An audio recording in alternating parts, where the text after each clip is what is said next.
Hello everyone, मेरा नाम प्रियंका दांगी है और आप मेरे चैनल टारगेट एमपीपीएससी विद प्रिया पर हैं। हम एमपीपीएससी मेंस का जो न्यू सिलेबस है उसमें पेपर सेकंड का पार्ट फर्स्ट कवर कर रहे हैं और उसमें हमारी सेकंड यूनिट चल रही है। अभी हमारा टॉपिक चल रहा है सीएजी। हम इसका पहला पार्ट देख चुके हैं, उसमें फैक्ट क्या थे और संवैधानिक प्रावधान क्या क्या थे वो हम देख चुके हैं। अब यहां से हमको ये देखना है कि हमारे मेंस में क्या क्वेश्चन बनेंगे। हम उसके कार्य भी देखेंगे सीएजी की। तो हो सकता है कि कभी प्री में आपके सामने कथन आ जाए कि भाई ये सीएजी के कार्य होते हैं, तो वो प्री के हिसाब से भी एक बार आप उनको रीड मान लेना। और बाकी मेंस में तो ये तीनों क्वेश्चन बनते ही हैं। ठीक है, चलिए शुरू करते हैं। तो हमने पिछले पार्ट में एक विधि देखी थी। हमने क्या देखा था कि जो आर्टिकल 149 था उसमें कहा गया था कि जो सीएजी होगा उसके कार्य और शक्तियां कौन निर्धारित करेगा? संसद। ठीक है, विधि द्वारा। और संसद ने ये विधि बनाई भी थी। नियंत्रक एवं महालेखा परीक्षक, कर्तव्य, शक्तियां और सेवा शर्तें अधिनियम 1971। इसमें संसद ने सीएजी की शक्तियां, कर्तव्य निर्धारित किए हैं। ठीक है, इस अधिनियम में जो है वो 1976 में एक संशोधन भी हुआ और उस संशोधन के बाद यदि हम इसके कार्य को बहुत संक्षिप्त में देखें, यदि हमें 3 नंबर में कभी लिखने आ गया कि सीएजी के कार्य लिखिए, तो हम क्या लिखेंगे, है ना? तो संक्षिप्त में यदि हम उनका सार देखें तो ये संघ के लिए क्या करता है, ये संघ के लेखाओं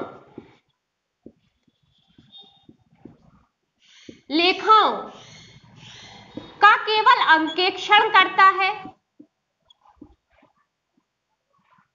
ना? इस संघ के लिए संघ के लेखाओं का केवल अंकेक्षण करता है 1976 से। ठीक है, पहले संघ के लिए लेखांकन और अंकेक्षण दोनों काम करता था। ठीक है, लेकिन अब 1976 में संशोधन कर दिया और इसके लेखांकन के कार्य से इसको मुक्त कर दिया है। तो अब इस संघ के लेखाओं का केवल अंकेक्षण करता है, यानी उनकी ऑडिट रिपोर्ट तैयार करता है। ठीक है, तथा राज्यों के लिए लेखांकन व अंकेक्षण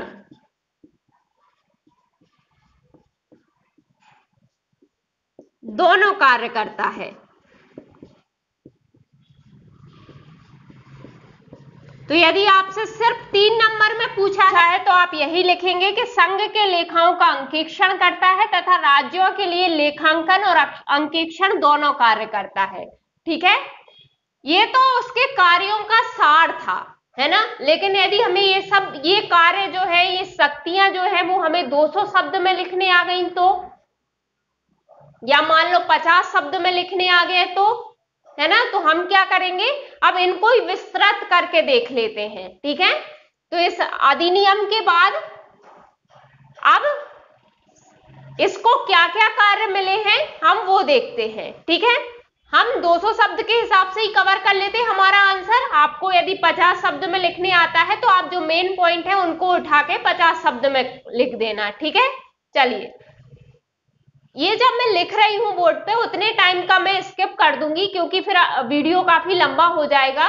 ठीक है, तो यदि सीएजी के कार्य पूछे जाते हैं, उसकी शक्तियां पूछी जाती हैं, कर्तव्य या भूमिका पूछी जाती है, तो हम यही लिखेंगे।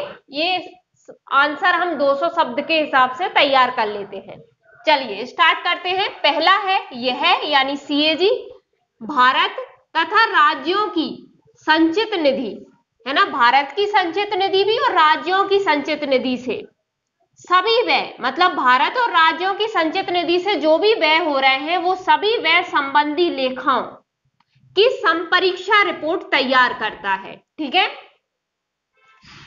यानी भारत की संचित निधि से जो भी व्यय होते हैं और राज्यों की संचित निधि से जो भी व्यय होते हैं सबकी संपरीक्षा रिपोर्ट तैयार करता है, लेखाओं की जांच करता है और उनकी रिपोर्ट तैयार करता है।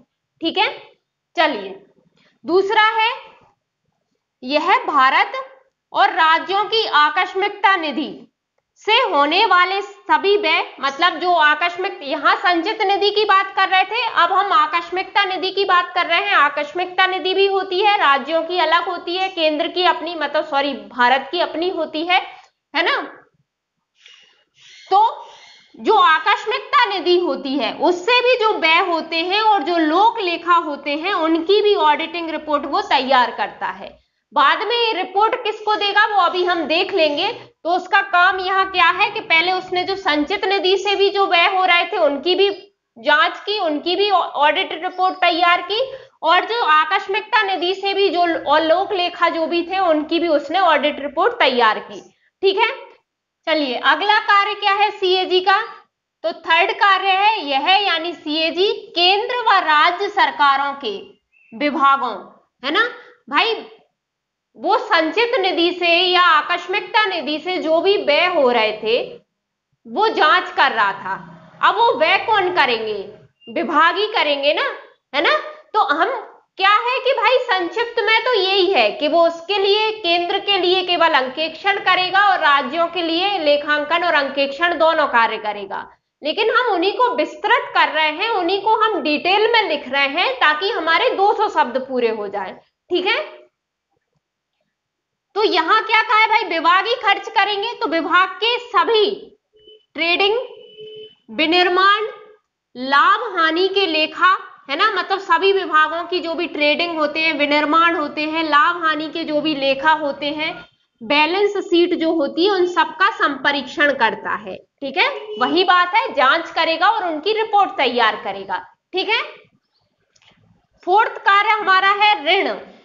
मतलब मान लो चाहे केंद्र सरकार हो चाहे राज्य सरकार हो, कोई कहीं दूसरे देश से कहीं से भी ऋण ले रही है तो वो बचत खाता उसका जो है उसका धन प्रेषण, है ना, कहीं उसने धन की निकासी की है, धन दिया है किसी को, है ना, या उधार दिया है, शेष आदि से संबंधित, है ना, आदि से संबंधित संघ व राज्य सरकारों के सभी लेन देन।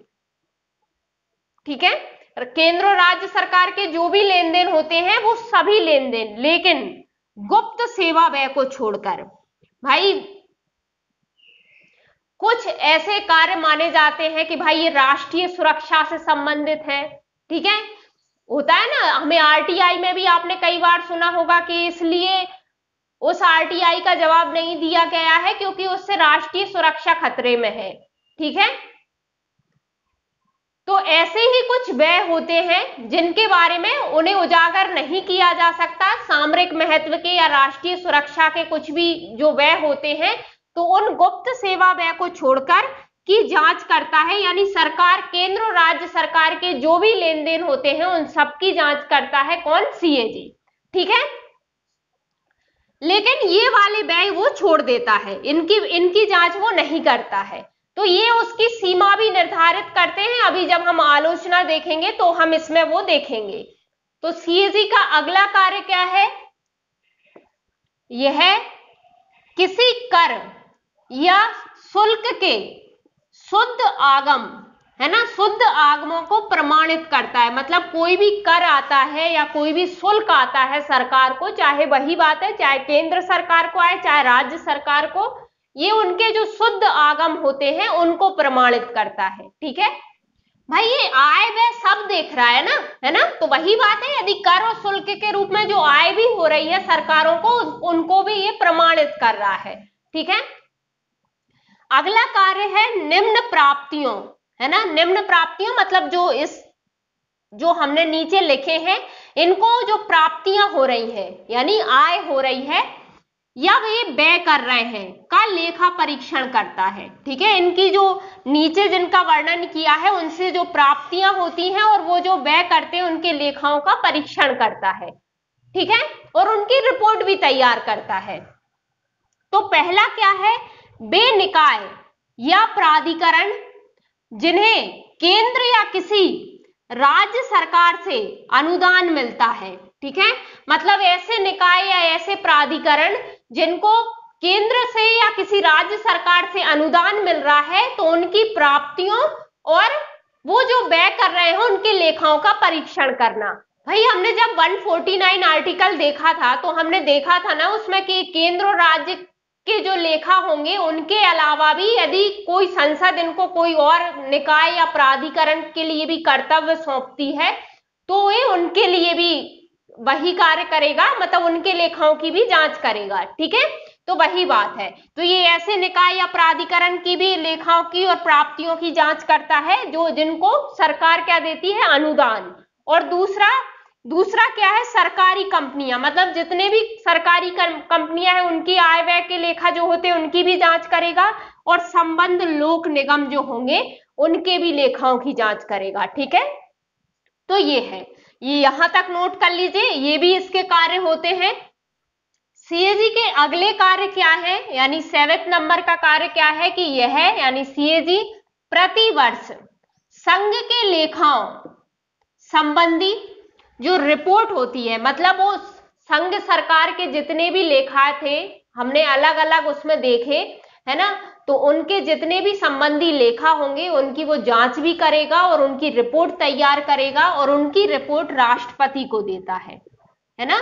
तो प्रतिवर्ष वो रिपोर्ट देता है राष्ट्रपति को, और वे यानी राष्ट्रपति इसे संसद के प्रत्येक सदन के समक्ष रखवाते हैं, यानी लोकसभा और राज्यसभा दोनों के समक्ष। ठीक है भाई, संसद विचार करती है, उसमें पक्ष विपक्ष दोनों रहते हैं, तो इस तरह से ये नियंत्रण स्थापित करते हैं कार्यपालिका पे कि कितना बजट में पास कराया था, कहां कहां किस हिसाब से आपने खर्च किया, है ना, तो वो चीज है। ठीक है, मतलब आपका जो लोक व्यय हो रहा है वो आप इतनी आपको प्राप्तियां हुई, इतना आपने व्यय किया, तो वो सब लेखा जोखा सब संसद के सामने आ जाता है ना। ठीक है, तो वो बात है। तो इस तरह से लोक व्यय पर नियंत्रण रखने का एक सीएजी एक जरिया होता है, एक लोक व्यय की निगरानी करता है। ठीक है, चलिए, तो राष्ट्रपति को संघ के लेखाओं संबंधी रिपोर्ट देता है। सेम अगला है कि यह प्रतिवर्ष राज्य के लेखाओं संबंधी रिपोर्ट जो होती है वो संबंधित राज्यपाल को देता है, मतलब संघ के लेखा की रिपोर्ट राष्ट्रपति को देता है, और जो राज्यों के लेखा होते हैं तो हर राज्य का जो राज्यपाल होता है उनको वो रिपोर्ट दे देता है, और वो राज्यपाल क्या करते हैं, राज्य विधानमंडल के समक्ष रखवाते हैं इसे। तो राज्य विधानमंडल में जहां पे भी अकेली विधानसभा है वहां पे अकेली विधानसभा के समक्ष रखवाते हैं, और जहां विधानसभा और विधान परिषद दोनों हैं वहां दोनों के समक्ष रखवाई जाती है रिपोर्ट। ठीक है, चलिए आगे बढ़ते हैं। इसके आगे कार्य और है, एक दो कार्य और देख लेते हैं ताकि हमारे 200 शब्द आराम से हो जाएं। ठीक है, यदि आपके शब्द सीमा ज्यादा हो रही हो तो कुछ पॉइंटों को मर्ज भी कर देना, जैसे हमने वहां केंद्र राज्यों के लिए जनरली सारे पॉइंट मर्ज कर दिए, मतलब हम चाहते तो केंद्र की संचित निधि वाला अलग लिख देते, राज्य की अलग लिख देते, है ना। तो उसी तरह आप यहां भी मर्ज कर सकते हैं कि यह प्रतिवर्ष संघ के लेखाओं संबंधी रिपोर्ट राष्ट्रपति को तथा राज्य के लेखाओं संबंधी रिपोर्ट राज्यपाल को सौंपता है, और वे क्रमशः इसे संसद और राज्य विधानमंडल में रखवाते हैं। तो एक ही पॉइंट हो जाएगा। ठीक है, चलिए आगे बढ़ते हैं। अगले कार्य क्या है इसके, यह संसद की लोक लेखा समिति, संसद की समितियां बनती हैं, लोक लेखा समिति का भी लगभग वही कार्य है जो सीएजी का है, बस फर्क इतना है कि सीएजी पूरे निकाय के रूप में हर विभाग के जाके लेखा वगैरह देखता है, जांच करता है, रिपोर्ट देता है, जबकि लोक लेखा समिति क्या होती है, सीएजी की रिपोर्ट को आधार बना के ही उसके सरकार के आय व्यय के लेखा जोखा जो होता है उसकी जांच करती है, और फिर संसद में अपनी रिपोर्ट पेश करती है कि भाई सरकार के किस हिसाब से उसके पास आय आई, किस हिसाब से उसने व्यय किया, ठीक है, ठीक ठाक किया कि नहीं किया है ना। तो ये सब कोई घोटाले तो नहीं हुए, ऐसे ही उजागर होते हैं। ठीक है, तो वो चीज है। तो लोक लेखा समिति के मार्गदर्शक के रूप में कार्य करता है। मार्गदर्शक कैसे, क्योंकि जो सीएजी की रिपोर्ट होती है ये समिति उसी के आधार पर अपना काम करती है। ठीक है, अगला कार्य क्या देख सकते हैं, यह सरकारी व्यय की तर्क संगतता, मतलब सरकारी व्यय चाहे केंद्र सरकार का हो चाहे राज्य सरकार का है, उसकी तर्क संगतता, भाई तार्किकता रूप से वो खर्च हुआ है कि नहीं हुआ है, या आपने ऐसे ही फेंक दिया जनता का धन, है ना, वो बात है। तो तर्क संगतता और मितव्ययता की जांच के साथ साथ, है ना, उनकी तर्क संगतता और मितव्ययता की जांच करती है कि सरकार ने जो व्यय किया है वो तर्क संगत रूप से किया है, मितव्ययता रखी है कि नहीं रखी है उसमें, है ना, के साथ साथ व्यय की व्यर्थता, मतलब यदि व्यय व्यर्थ हुआ है उस पर टिप्पणी भी कर सकता है, और इसकी टिप्पणी बहुत मायने रखती है ना, एक तरह से सरकार की आलोचना हो जाती है। यदि उसने कह दिया कि भाई इन्होंने बेकार में धन वो किया है, तो भाई सरकार जनता को, विपक्ष तो खड़ा है ना, तो फिर विपक्ष तो ये मुद्दा उठाएगा, तो जनता के धन को आपने ऐसे कैसे व्यर्थ व्यय किया, है ना, तो वो चीज है, तो ये टिप्पणी भी कर सकता है ना। चलिए, ये इसके कार्य हो गए। मेरे हिसाब से 10 पॉइंट, काफी बड़े बड़े पॉइंट भी हैं, तो आपके आराम से 200 शब्द जैसे ज्यादा ही हो जाएंगे। 10 पॉइंट हमने जो मेन कार्य थे वो हमने यहाँ पे विस्तृत करके देख लिए हैं, ठीक है। चलिए, पहला क्वेश्चन हमारा तैयार हो गया है कि सीएजी के कार्य क्या थे, या उसकी शक्तियां क्या थी, या उसकी भूमिका किसमें रहती है। वो इस प्रकार से आपका मेंस के हिसाब से भी हो गया, और एक बार आप रीड कर लेना प्री के लिए भी, है ना। मान लो कथन के रूप में कहीं आपसे कुछ पूछ लिया गया है तो, ठीक है। अब अगला क्वेश्चन हम क्या देखेंगे कि सीएजी के स्वतंत्रता संबंधी प्रावधान क्या है ना। तो संविधान में कुछ ऐसे प्रावधान किए गए हैं जिनके आधार पर सीएजी स्वतंत्र होकर काम कर सकता है, स्वतंत्र या निष्पक्ष होकर काम कर सकता है, ठीक है। तो वो हम देख लेते हैं। ये हमारा क्वेश्चन आप ऊपर लिख लीजिए, सीएजी के स्वतंत्रता संबंधी प्रावधान या सीएजी के स्वतंत्रता के प्रावधान, चाहे तो हेडिंग डाल लीजिए, चाहे आप क्वेश्चन लिख लीजिए, जैसा आपको ठीक लगे, ठीक है। हो सकता है मेरी आवाज थोड़ी अलग आ रही होगी, क्योंकि आज थोड़ा गला खराब है, तबीयत ठीक नहीं है मेरी, है ना। तो बट आई होप आपको सब समझ में आएगा, मैं पूरा ध्यान रखूंगी इस चीज का। चलिए, तो फिर शुरू करते हैं इस आंसर को कि सीएजी के स्वतंत्रता संबंधी प्रावधान। तो पहला प्रावधान क्या है कि इसे हटाने की जटिल प्रक्रिया। हटाने की जटिल प्रक्रिया क्या है कि केवल उन्हीं आधारों व उसी रीति से हटाया जा सकता है जिस पर सुप्रीम कोर्ट के न्यायाधीश को हटाया जाता है, ठीक है। आधार क्या होते हैं सुप्रीम कोर्ट के न्यायाधीश को हटाने के? तो दो आधार होते थे, कदाचार और असमर्थता, ठीक है। तो यदि वो दो आधारों पर के आरोप इस पे भी लगते हैं तो इसको भी हटाने संबंधी प्रावधान आ सकता है, और उसी रीति से, है ना। तो जिस रीति से सुप्रीम कोर्ट के न्यायाधीश हट रहे थे उसी रीति से हमने इसको भी हटाया है। मैंने वहां जब ये रीति बताई थी आपको तो मैं बता चुकी थी कि यहां आप अच्छे से समझ लीजिए। जब सुप्रीम कोर्ट हम पढ़ रहे थे तो वहां के न्यायाधीशों को हटाने के लिए 124(4) में हमने जो रीति पढ़ी थी वही रीति है यहाँ भी। तो मैं आपसे पहले ही कह चुकी थी कि यहाँ अच्छे से देख लीजिए, कई पदाधिकारी ऐसे होते हैं जिनको इस आधार पे हटाया जाता है। तो आप, यदि आपको नहीं पता तो ये रीति जाके आप वहां जाके उस वीडियो में जाके देख लीजिए, ठीक है। तो हटाने की जटिल प्रक्रिया है, इसलिए सरकार इसे धमका वमका नहीं सकती कि हम तुमको हटा देंगे, है ना। और इसके लिए जो विधि बनाई है उसमें विधि में इसके लिए कार्यकाल भी फिक्स किया गया है, 6 वर्ष या 65 वर्ष की आयु। हालांकि संविधान में नहीं है तो इसलिए हमने यहाँ पे इस चीज को मेंशन नहीं किया है। वैसे तो संविधान में कहा है कि कोई अलाभकारी परिवर्तन उसमें संसद नहीं कर सकती विधि बना के, तो जाहिर सी बात है इसमें भी संशोधन संसद नहीं कर सकती, तो ये भी उसकी स्वतंत्रता संबंधी प्रावधान हो ही गया है। लेकिन चूंकि संवैधानिक प्रावधान हम सिर्फ देख रहे हैं कि संविधान में क्या व्यवस्था की है इसे स्वतंत्रता के लिए, और ये 50 शब्द में इस टाइप का क्वेश्चन बनता है तो हमारा 50 शब्द आराम से यहां से कवर हो जाएंगे, तो हमको एक्स्ट्रा पॉइंट उठाने की जरूरत भी नहीं है। यदि हमें 200 शब्द में पूछ लिया तो हम एक्स्ट्रा पॉइंट लिख सकते हैं, ठीक है। तो हटाने की जटिल प्रक्रिया है, पहला हो गया। दूसरा, स्वतंत्रता का क्या प्रावधान है? पद छोड़ने के बाद भारत सरकार या किसी राज्य सरकार के अधीन कोई पद धारण नहीं करता, है ना। तो ये इस लालच से तो काम कर ही नहीं सकता कि मैं सरकार के पक्ष में काम करूंगा तो हो सकता है कि मुझे कोई और पद मिल जाए, है ना। अगला इसका स्वतंत्रता संबंधी प्रावधान क्या है कि इसकी वेतन व अन्य सेवा शर्तों में नियुक्ति के बाद कोई अलाभकारी परिवर्तन नहीं किया जा सकता। मतलब संसद इसकी वेतन व सेवा शर्तें निर्धारित करती है, ये संविधान में कहा ही गया है, और उसमें ये भी कहा है कि कोई अलाभकारी परिवर्तन इसकी नियुक्ति के बाद नहीं किया जाएगा। ठीक है, तो जब हम अनुच्छेद देख रहे थे तो ये चीज भी हम देख चुके थे कि संविधान में ये कहा है ना। देखो, वैसे तो ये कंफर्म है कि जो इस टाइप के क्वेश्चन होते हैं वो लघु उत्तरीय में ही आते हैं, वो लॉन्ग आंसर में आपके नहीं पूछे जाते। लेकिन मान लीजिए कि कभी ये आपसे 200 शब्द में पूछ भी लिया, तो आप इन्हीं पॉइंट की शब्द सीमा बढ़ा देना, है ना। जैसे आप इनमें कहोगे कि इसकी वेतन व अन्य सेवा शर्तें संसद निर्धारित करती है और उसकी नियुक्ति के बाद उनमें कोई अलाभकारी परिवर्तन नहीं किया जा सकता।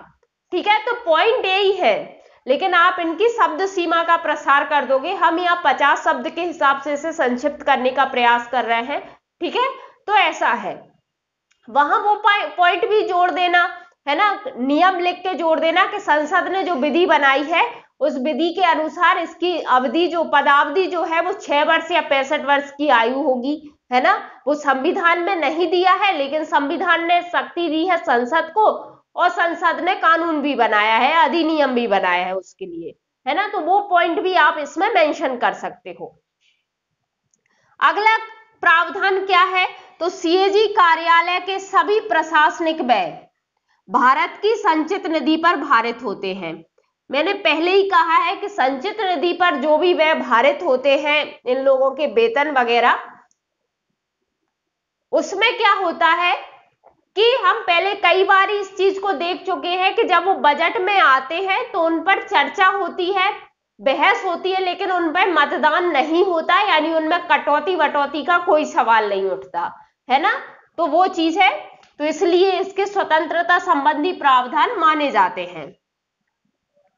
ठीक है,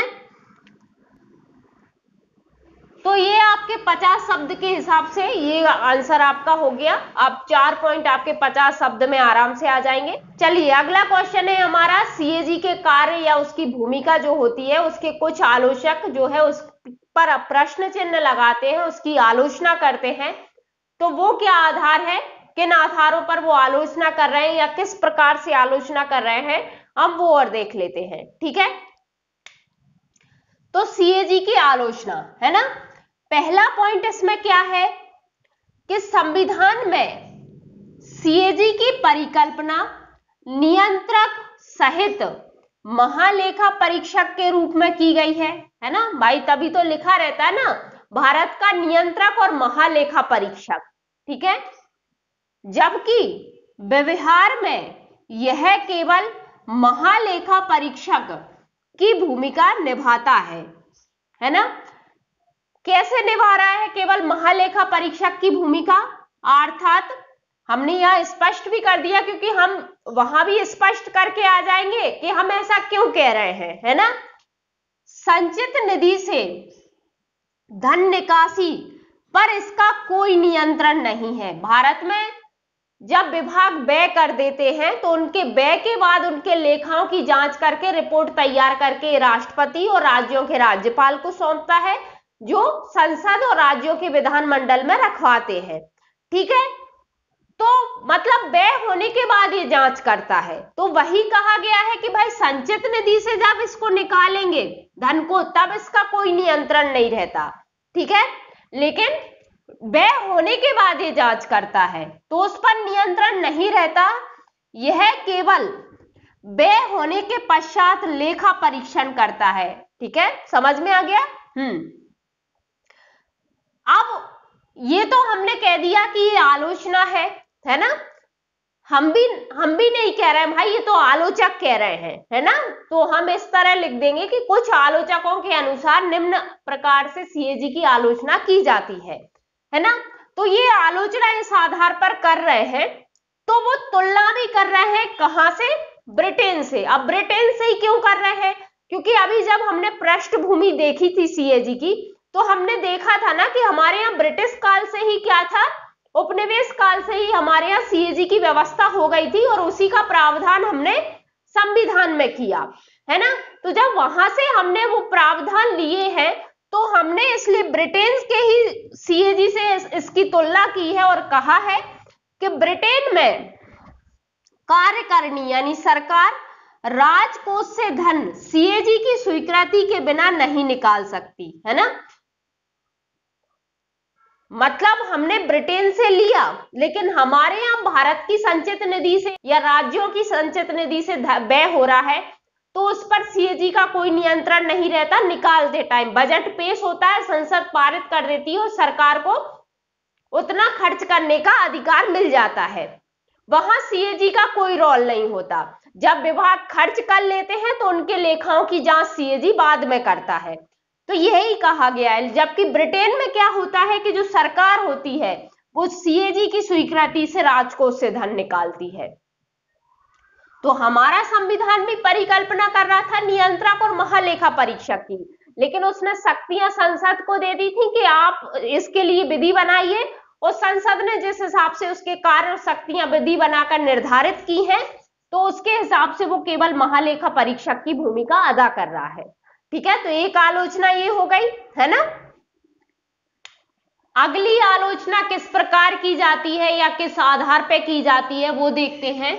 तो सेकंड है कि गुप्त सेवा व्यय, है ना।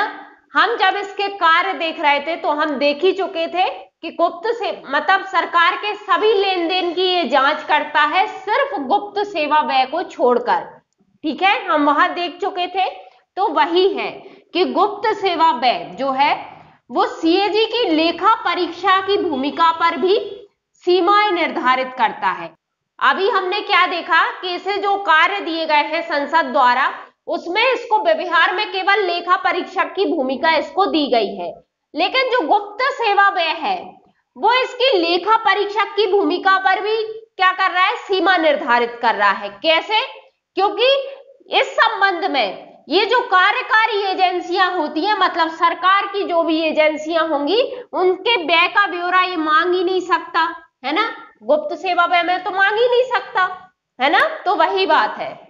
अगली आलोचना क्या है सीएजी की कि कुछ निगमों की लेखा परीक्षा निजी पेशेवर अंकेक्षकों द्वारा की जाती है, जैसे आरबीआई, जीवन बीमा निगम, एसबीआई आदि। मतलब ये कुछ ऐसे निगम हैं जिनकी लेखा परीक्षा कौन कर रहे हैं, निजी पेशेवर अंकेक्षक जो होते हैं वो, यानी इनका यहां कौन नहीं कर रहा है, जबकि ये है तो किसके निकाय है, किसके निकाय है, ये गवर्नमेंट के निकाय है, आरबीआई, एलआईसी, एसबीआई, है ना। लेकिन इनकी लेखा परीक्षक कौन कर रहा है, निजी पेशेवर अंकेक्षक। ठीक है, तो ये यहाँ पे इनकी क्या करता है, यहाँ पे सीएजी का कोई रोल नहीं होता, है ना। इसमें सीएजी की कोई भूमिका नहीं होती है। वे अपना मतलब ये लोग जो होते हैं, ये जो निगम होते हैं, वो अपना वार्षिक प्रतिवेदन सीधे संसद को सौंपते हैं। ठीक है, तो ये भी उसकी आलोचना हो गई कि भाई इतने बड़े बड़े निकाय की आप उससे लेखा परीक्षा करवा ही नहीं रहे हो, है ना। ठीक है, तो वो है। चलिए आगे बढ़ते हैं। अगली आलोचना क्या की जाती है सीएजी की, तो इसका फोर्थ पॉइंट है कि पॉल एच एप्पलवाइज ने भारतीय प्रशासन पर रिपोर्ट जारी कर सीएजी की भूमिका की कड़ी आलोचना की थी। मतलब इसने क्या करा था, भारतीय प्रशासन पर 2 रिपोर्ट जारी की थी और उसमें क्या किया था, इसने सीएजी की जो भूमिका है भारत में उसकी कड़ी आलोचना की थी और इसके महत्व पर निम्न आधारों पर प्रश्न चिन्ह लगाए थे। मतलब उसने कुछ आधार बताए गए उस रिपोर्ट में कि भाई इन आधारों पर क्या कहा गया कि इसमें सीएजी का कोई खास महत्व भारत में है नहीं, है ना। इनका पहला आधार क्या था कि भारत में सीएजी के कार्य मात्र औपनिवेशिक शासन की देन है। मतलब हमने क्या करा है, हमने चूंकि हमारे ब्रिटिश काल में हमारे यहाँ इसकी व्यवस्था हो गई थी, हमने वो ही उठा के संविधान में इसकी व्यवस्था कर ली। ऐसा इनकी रिपोर्ट में कहा गया है कि सिर्फ औपनिवेशिक काल की एक देन है, इससे ज्यादा सीएजी का कुछ महत्व है नहीं, है ना। जबकि हम क्या कह रहे हैं कि भाई वो लोक व्यय पर नियंत्रण रख रहा है, निगरानी कर रहा है, हम लोक व्यय का संरक्षक उसे मानते हैं। लेकिन ये क्या कह रहे हैं कि नहीं, मात्र औपनिवेशिक काल की देन है। ठीक है, और भी आधार हैं, वोट देखते हैं। इनके और भी आधार रहे थे, तो वो कौन कौन से रहे थे वो देखते हैं। इतना आप लिख लीजिए, यहां से मैं इसको मिटा रही हूं। अब फोर्थ पॉइंट के ही आगे सब पॉइंट हमारे क्या है, मतलब किन निम्न आधारों पर सीएजी के महत्व पर प्रश्न चिन्ह लग रहा था। तो पहला हम देख चुके हैं, पहला क्या कहा था कि भारत में सीएजी का कार्य केवल औपनिवेशिक शासन की देन है। ठीक है, आगे क्या कहा है कि संसद जो है वो सीएजी के कार्यों को, मतलब उसी रिपोर्ट में कहा है कि संसद सीएजी के कार्यों को ठीक से परिभाषित करने में विफल रही, जैसा कि संविधान में इससे अपेक्षा की गई है। मतलब सीएजी से संविधान में जिस प्रकार से अपेक्षा की गई थी उस प्रकार से इसके कार्यों को परिभाषित नहीं कर पाई जब संसद ने इसके लिए कर्तव्य और शक्तियां या कार्य निर्धारित किए हैं तब। तो ये पॉइंट हम पहले ही देख चुके हैं और ये भी इस रिपोर्ट में भी कहा है ना, पहले ही हम देख चुके हैं कि वहां संविधान क्या कह रहा है, नियंत्रक और महालेखा परीक्षक दोनों के रूप में कह रहा है, और व्यवहार में केवल वो महालेखा परीक्षक का काम करता है। ठीक है, तो यहां भी उस रिपोर्ट में भी कहा है कि संसद को जैसा संविधान में अपेक्षा की गई थी संसद ने उस हिसाब से इसको कार्य नहीं सौंपे हैं। ठीक है, अगली इसके आधार पर अगला आधार क्या बताया जाता है इस रिपोर्ट में कि सीएजी जानता है कि लेखा परीक्षा क्या है ना, मतलब सीएजी ये तो जानता है कि भाई लेखा परीक्षा क्या है ना, लेकिन ये प्रशासन के बारे में नहीं जानता और इससे ऐसी अपेक्षा भी नहीं की जानी चाहिए, क्योंकि भाई उसे प्रशासन थोड़ी चलाना है, उसे तो लेखा परीक्षा करनी है, तो वो उसमें महारथी होना चाहिए। तो उससे ऐसी अपेक्षा भी नहीं की जानी चाहिए कि जब ये टिप्पणी करता है मान लो किसी विभाग के व्यय पर, उसकी तर्क संगतता या उसने मितव्ययता से खर्च किया है कि नहीं किया है। हमने देखा था ना कार्य में कि ये व्यय की व्यर्थता पर टिप्पणी भी कर सकता है और इसकी टिप्पणी बहुत मायने रखती है क्योंकि उसने लेखाओं की जांच करी है ना। तो होगा क्या कि भाई ये नहीं जानता कि प्रशासन कैसे चलाया जाना है, और जब ये जानता ही नहीं है तो उस पर हो सकता है इसकी टिप्पणी इसके नजरिए से अलग हो, है ना, और विभाग के नजरिए से ये अलग रही होगी। इसी के आधार पर अगला पॉइंट हमसे कहा गया है कि किसी विभाग का सचिव या उप सचिव अपने विभाग की समस्याओं के बारे में सीएजी से अधिक जानता है।